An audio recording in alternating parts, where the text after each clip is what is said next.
어느 여름밤 대학생 민주는 기말고사를 끝내고 오랜만에 여유를 즐기고자 친구들과 술자리를 가진 뒤 집으로 돌아가고 있었다.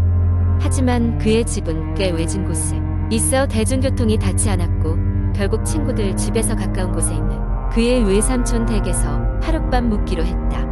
외삼촌의 집은 작은 시골 마을에 자리 잡고 있었고 주변에는 오래된 집들과 적막한 시골길이 이어져 있었다. 민주는 외삼촌 댁에 도착했을 때 이미 밤 1시가 넘어 있었고 집안은 불이 꺼져 있었다. 외삼촌은 자영업자로 늦게까지 일을 하시는 바람에 자정이 넘은 시간에도 아직 돌아오지 않은 것처럼 보였다. 민주는 마당 한켠에 있는 작은 별채에 불을 켜고 들어섰다. 별채에는 방 하나와 거실, 간단한 주방이 있었고 방은 예전에 사용하던 작은 침대가 놓여 있었다. 민주는 방에 들어가 씻고 침대로 몸을 옮겼다. 그 사이에도 외삼촌은 돌아오지 않았다. 잠자리에 누운 민주는 피곤함에 금세 졸음이 밀려왔지만 이상하게도 잠은 들지 않았다. 침대 위에서 뒤척이던 그는 창문 쪽에서 이상한 소리가 나는 것을 느꼈다.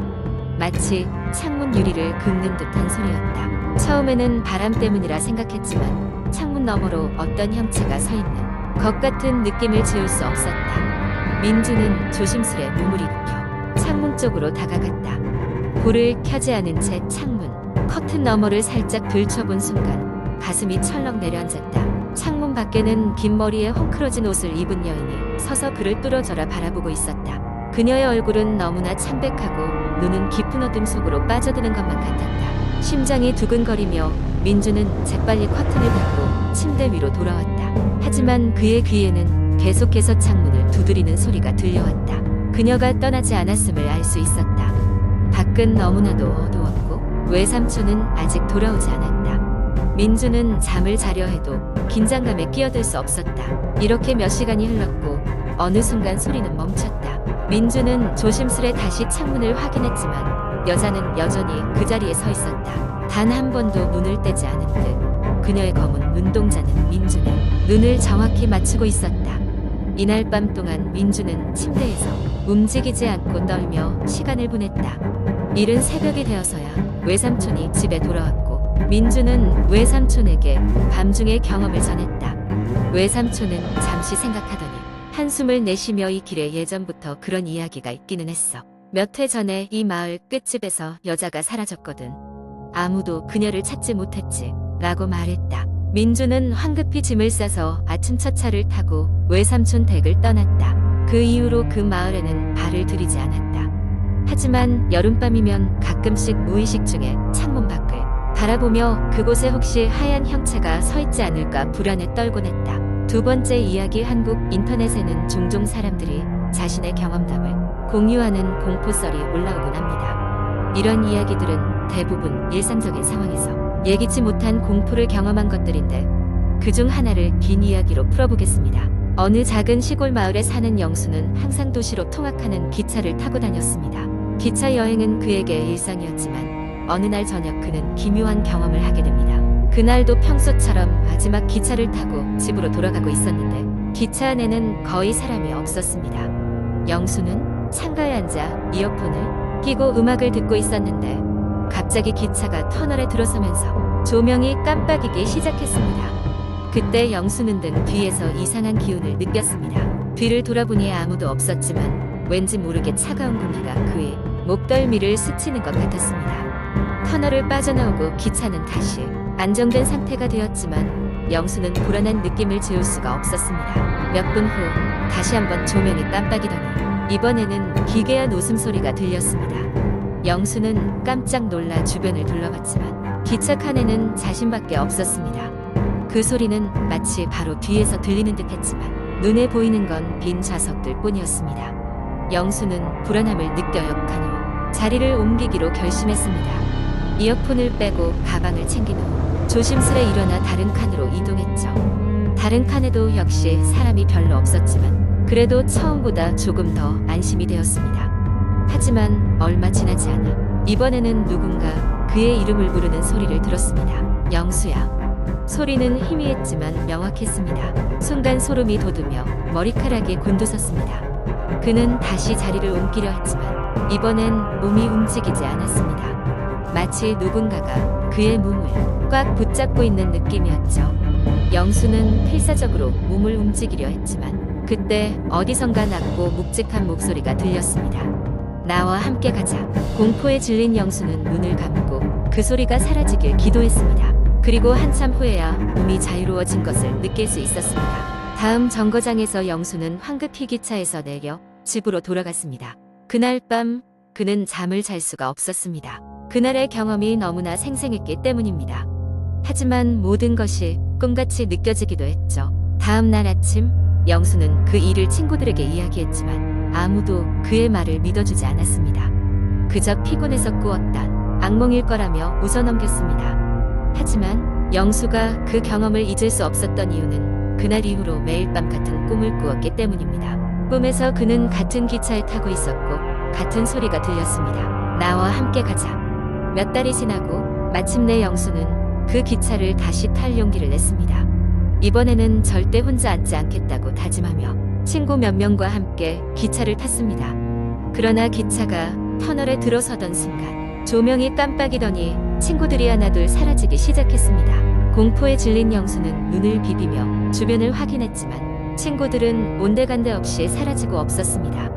그때 들려오는 기괴한 웃음소리와 함께 익숙한 목소리가 다시 들려왔습니다. 이번엔 놓치지 않을 거야. 영수는 그 순간 알 수 있었습니다. 그것은 단순한 꿈이 아니며 무엇인가가 그를 계속 노리고 있다는 것을요. 이후로 영수는 더 이상 기차를 타지 않았습니다. 때때로 친구들과의 통화에서 그날의 이야기를 꺼내지만 누구도 그의 말을 믿지 않습니다. 시간이 지나면서 영수는 사건의 기억을 마음 한구석에 묻어두려 했지만 매년 특정한 날이 되면 묘한 기운이 감도는 것을 느낍니다. 그리고 바로 그날 밤 영수는 또다시 같은 꿈을 꿉니다. 차가운 기차 안에 그 소름 끼치는 목소리가 다시 들려오면서 말이죠. 준비는 됐니? 영수야? 영수는 알 수 있었습니다. 아직 끝나지 않았다는 것을. 이 기이한 경험은 아직도 그의 삶 어딘가에서 계속되고 있다는 것을 말입니다. 세 번째 이야기. 한적한 시골 마을의 은퇴한 수학교사인 김진수는 자신의 가족과 함께 조용한 삶을 살고 있었다. 그가 살고 있는 집은 큰 대지가 딸린 2층 한옥으로 마을 외곽에 위치해 있어 이웃과도 거리가 꽤 있었다. 김진수와 그의 아내 그리고 두 아이는 다른 이들의 방해 없이 자연과 친해지며 생활하는 것을 즐겼다. 어느 일요일 아침 김진수는 마당을 둘러보다가 집 옆에 묘지가 있다는 사실을 알게 되었다. 그동안 숲풀에 가려져 있어 눈치채지 못했던 것이다. 마을의 오래된 묘지로 자칫하면 공터처럼 보일 만큼 관리가 되지 않은 상태였다. 그는 이 묘지가 오랜 세월에 걸쳐 사람들의 기억에서 잊힌 것임을 알게 되었고 이상하게도 그 후로부터 가족의 집에 이상한 일이 일어나기 시작했다. 첫 번째로 이상한 일을 경험한 것은 그의 딸 유나였다. 어느 늦은 밤 유나는 잠에서 깨어 누군가 자기 방 밖에서 걸어 다니는 소리를 들었다.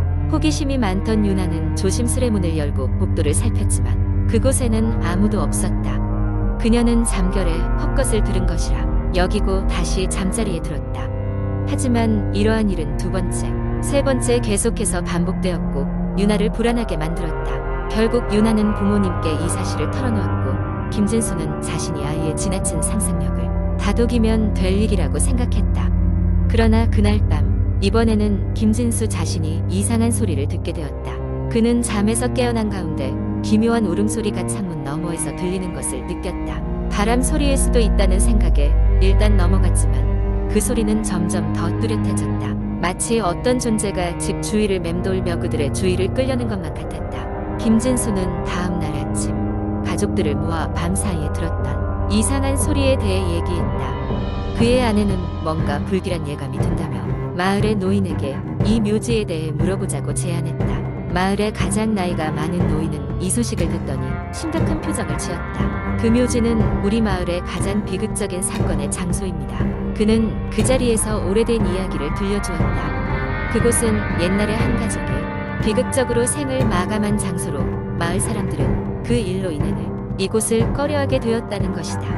원혼들이 아직도 그곳에 남아 떠돌고 있다는 말이 있어요. 주의해야 합니다.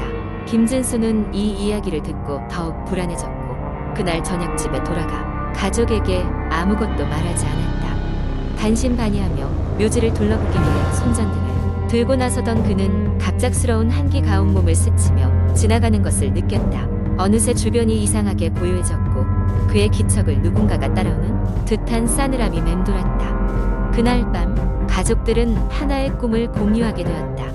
그들 모두 같은 악몽을 꾸었고 꿈속에서 어떤 암울한 존재가 집 전체를 가로지르는 모습을 목격했다. 이제 이곳에서 일어나는 일들이 그저 상상이 아니라는 것을, 그들의 집이 오래된 원혼들에게 집요하게 시달리고 있다는 걸 깨달았다. 김진수는 이제 가족과 함께 이 집을 떠나는 것 외에는 방법이 없다는 판단을 내렸다. 모든 일을 정리하고 떠나기로 결심한 그날 밤 집안의 모든 전등이 한 번에 깜빡거리며 꺼졌다. 공포에 질린 가족들은 망설임 없이 작업 가방을 챙기고 차에 몸을 실었다. 그들이 집을 떠나며 뒤돌아보았을 때 묘지의 나무 사이로 무언가가 서 있는 듯한 형체가 보였다. 그 형체는 그들을 슬프면서도 아련한 시선으로 바라보며 그 자리에 그대로 남아 있었다. 가족은 온몸에 소름이 돋고 속력을 올려 그 집을 떠났다. 시간이 지나고 김진수 가족은 새로운 곳에서 안정을 찾았지만 그들은 여전히 때때로 그 집과 관련된 악몽을 꾼다고 한다. 그곳에서 있었던 일들을 완전히 잊기까지는 아직 많은 시간이 필요할 것 같았다. 이 이야기는 이 마을과 그 집에 대한 전설로 남아 전해지며 감히 그곳에 발을 들이는 사람들에게 경고의 메시지를 전하고 있다.